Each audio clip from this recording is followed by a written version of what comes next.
So, it's been almost 20 years since I started seminary, which is frightening to me.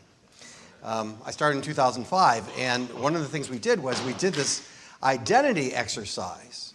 And it was interesting because I was in a room full of Methodists, because I went to a Methodist seminary, and there were other people there. And so the topic for May, the theme for May is pluralism. And there I was in a room with a lot of folks from a lot of different faith traditions. It was very pluralistic.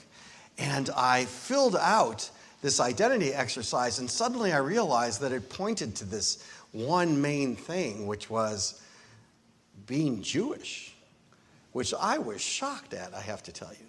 Because I filled this out, and as I sat around with all those Christians, I thought, this is my main identity here in this moment, is being Jewish. And so I wanted to, I'll read you mine, and you can follow along with yours if you like, and you can fill yours out at the same time. I'll take a little time to read you mine.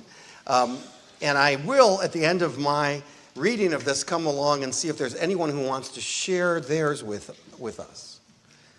For those of you who are old enough, I'm going to do this Phil Donahue style. I don't know what the recent equivalent of that would be, but... okay, so it says, I am from an art glass candy dish. That's mine, remember. From Hostess Ho-Ho's and Vienna kosher corned beef. Okay, so that's mine. I don't know if that gives you any examples. And then I am from the red bricks, the smell of lilacs in the spring, and the sound of lawnmowers. I am from elm tree lined streets and the sidewalks connecting each house to the next. How are we doing? Okay. I am from chicken soup on Friday nights, giving each other grief at the dinner table, Solomon, Minnie, Rose, and Benjamin, and Helene and Bernie.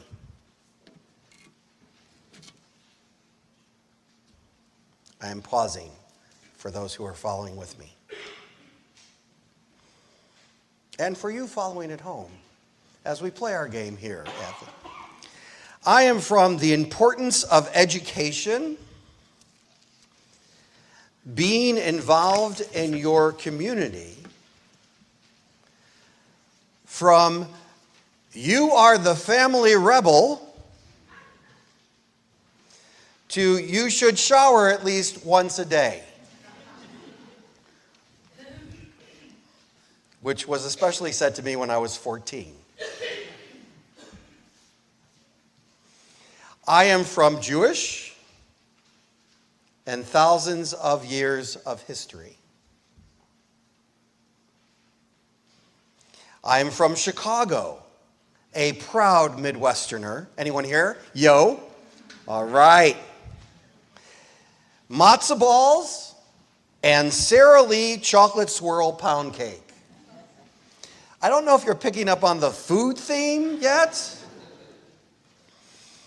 I am from my great uncle, who I never met, who used to unbutton his belt when he was ready for company to go home. So this is the story I was told when I was young, that he would unbutton his belt and people would say, and he'd be ready for everyone to go home. The family that left Russia for the things seen in Fiddler on the Roof, another family story, and the Orthodox Jewish grandfather who came from England. And finally, I am from my grandmother's glass dog, which is about that high, and one of the few things I have from her. Pictures of our 1970s kitchen with orange shutters, hideous, And the marbles, which I forgot to bring today, which I still keep and have had my whole life as a touchstone to my childhood. I have a container of marbles that I keep in my room. And when I say where I've lost my marbles, I always know where to find them. So that's me. And I'm going to hope, check. Oh, it's on, great. Anyone want to share, brave soul, want to share theirs? Does that mean you're sharing? No, okay. Do we have a brave soul? Oh, okay. All right. Hi, my name is Karen Monroe. I am from a Red VW Beetlebug and from Count Chocula and Wacky Packs. I am from the split-level house with the sound of children playing in the neighborhood. I am from the weeping willow tree in the front yard and the Bob White singing in the field behind our house.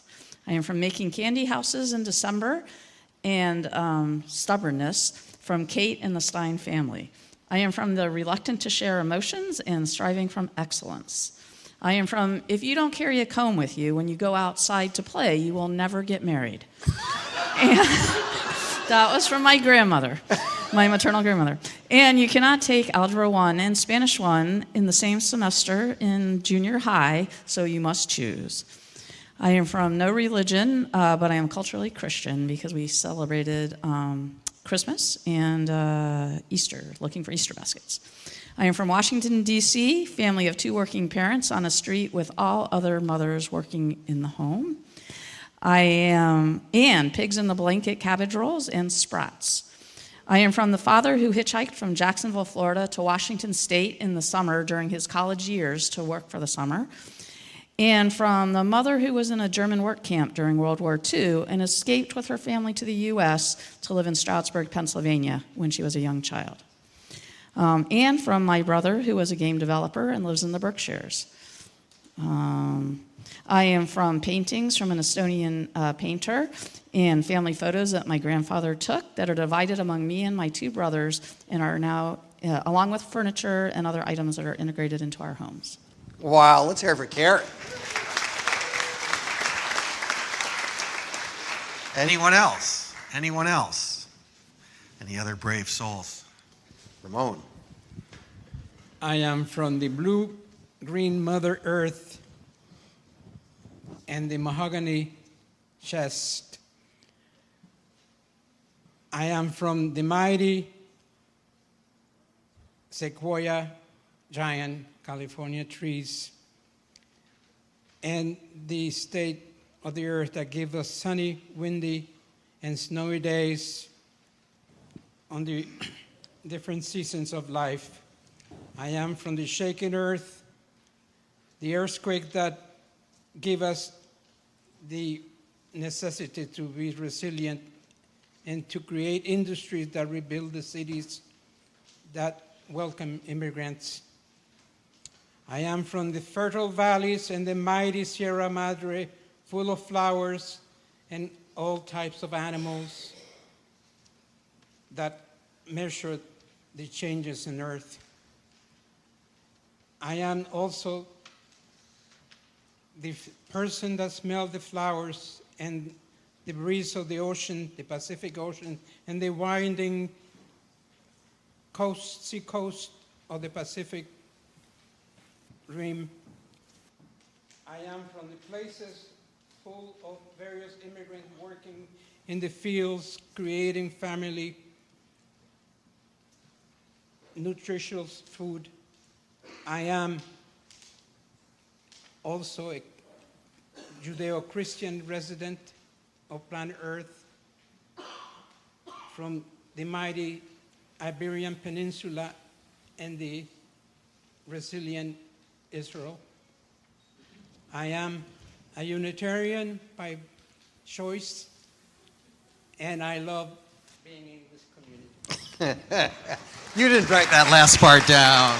Oh, you did. And what about one more? Anyone else? Anyone else? Anyone else? One more. Up there? Oh, all the way in back. Okay. Kit.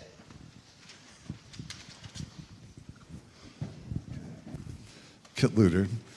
I'm from Lunar Colony, having Teleporter and Captain Fantastic. I'm from the Rancid Airlock. I love the Moonbeam Flower and the Moon Dust. We are spacewalkers and vacuum eaters with Springy Steve and Gaspy Gary. I practice leap and pray and grab and stay.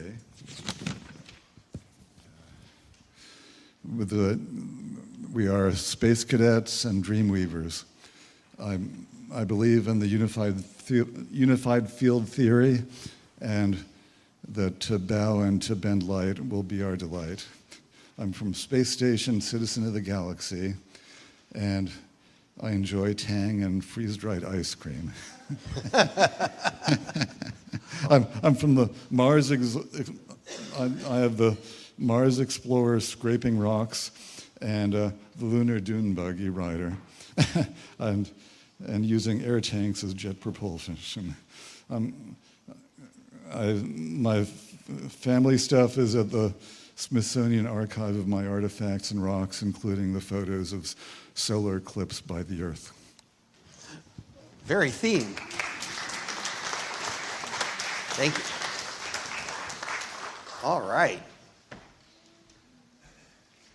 Well, we got one more? Okay. Okay. We have time. That's it. I'm a teacher, I'm from the school of borrowing good ideas and using in the classroom. So I'm going to adapt this. It's a Mad Lib, let's face it, and use it with my students. So thank you. Thanks for the great idea. That's it. Oh.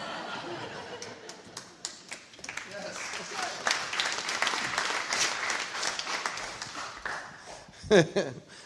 It is a Mad Lib. That's been commented on me. I'm glad you didn't use the normal language that gets used in Mad Libs.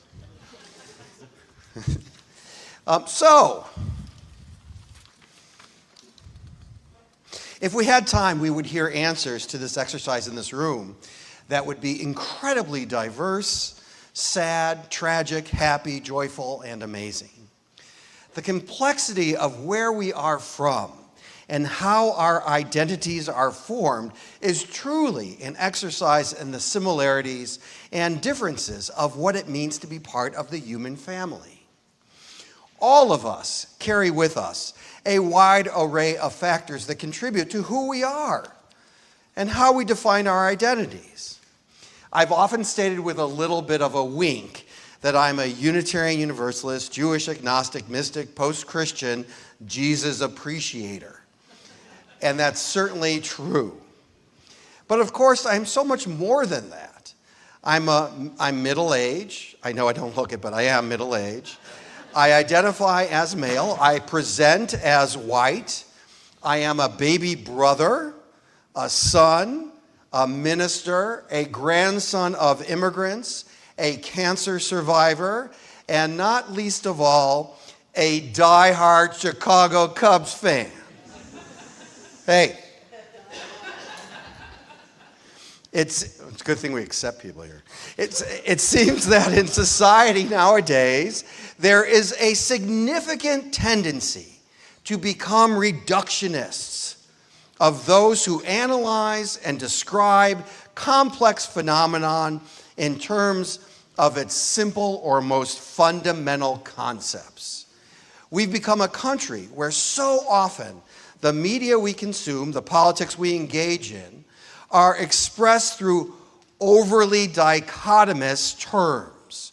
Red state, blue state, conservative, liberal. It does not leave a lot of space for the incredible complexity of issues and passions of all who actually inhabit theological and philosophical spectrums. This is also true with identities. The identities we inhabit and bring with us wherever we go. I was just having a conversation the other day about a very conservative relative of mine who I love dearly. We don't talk politics, but I will tell you, when they have needed us or we have needed them, we have been there for each other No questions asked. We certainly have vast theological or philosophical differences, but none of us are just one thing. Not one of us can be identified by some reductionist understanding of the things that people appear to present or the things that we think we see or understand. Now, I've certainly talked about in some ways in the past as it relates to judgment of others that I have talked about how dangerous excess individualism is. And when you think that what you want, see, and feel is all about your needs and you. But what I don't think we've discussed much is how sometimes we don't explore our complexity. One of the things this exercise demonstrates is the vast array of things that have impacted the formation of our own identity. On this Mother's Day, it seems good to remind ourselves that none of us are just one or a few things.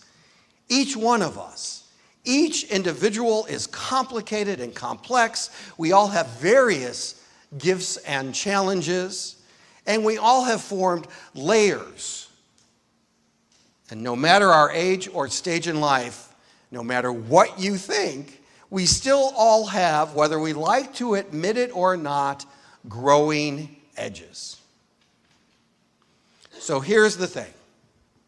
Maybe, just maybe, there is a formula for anti-reductionism based in the understanding that the complexity of our multiple identities is indeed quite complex. The formula starts with engaging, listening, and being curious. Then it's sprinkled with some healthy portions of grace and compassion and empathy, which are all very much needed in these days that we inhabit.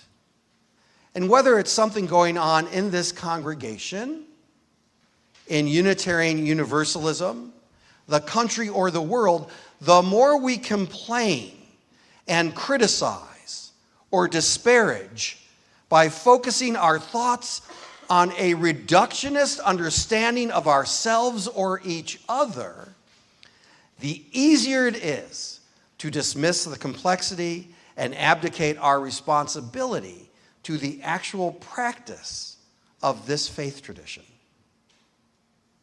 and the betterment of the present and the future. None of us come from just one place or are just one thing. If we're truly going to hope and work for the goodness that is possible in the world, let us never forget that we are not just where we came from or some narrow understanding of who we are now. We are, each one of us, similar and unique, simple and complex, enough and growing, and so many things in between. And just to repeat, let us not forget the grace, compassion, and empathy. For in a world that seems so often on the edge, these are things that can soften it maybe just a little or enough. May that be truly so, and amen. Now, what we're going to do is, here's what I want to do. Now, I don't know if it will work. We'll see if it works. Put up the mentee. Although I am not a believer in reductionism, there is an identity that I came up with in this exercise, which I was surprised with, and that was Jewish. I was surprised that was it after all these years. Is there an identity that you've thought about while we're doing this exercise or written down that is a primary identity for you or that may have surprised you that you've thought about? So we're going to do it up here, and we're going to watch and see the diversity or the similarity, because I have no idea how this is going to turn out, of the identities that we put up on Mentimeter. So let's try this. You've got to take your phone out, and it's a QR code, and let's see what happens whether we're all exactly the same, which I doubt, or somewhat diverse.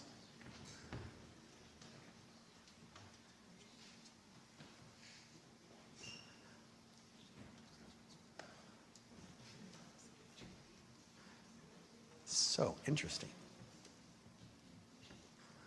And then this is also the code for DoorDash. We can order dinner like, no. It's not.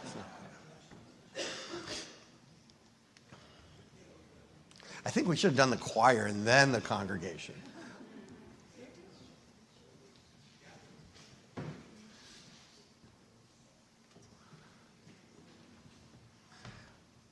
When should we switch over, Mary? Okay, are we ready to switch over? Everyone have it? Not yet?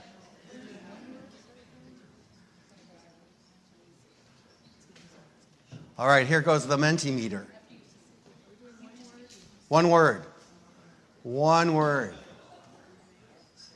One word. One word. There it is.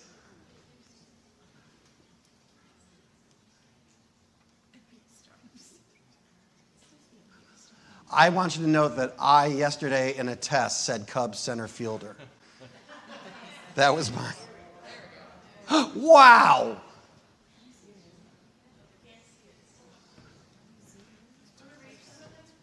Yes, so you're going to read them? You want to read them? Oh, I'll read them. Okay.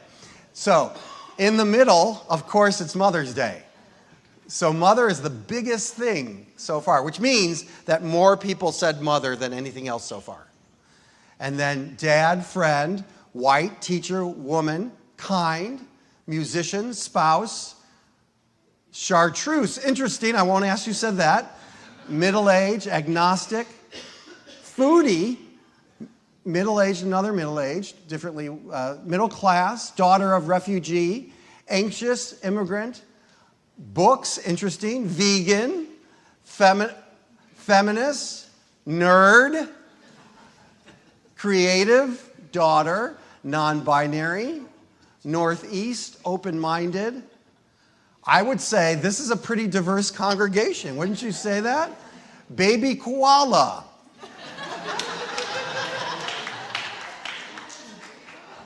Susan, that wasn't you, right? No. Let's see. Tired, American, argument, it says. Maybe argumentative. Vegetarian, NBA star. Yo, what up? Stepmom, tree hugger, queer, Belgian, middle-aged, we did that. Nature lover, Southern fried, anti-reductionist. Yay. How about a nice, I don't know, round of applause for ourselves?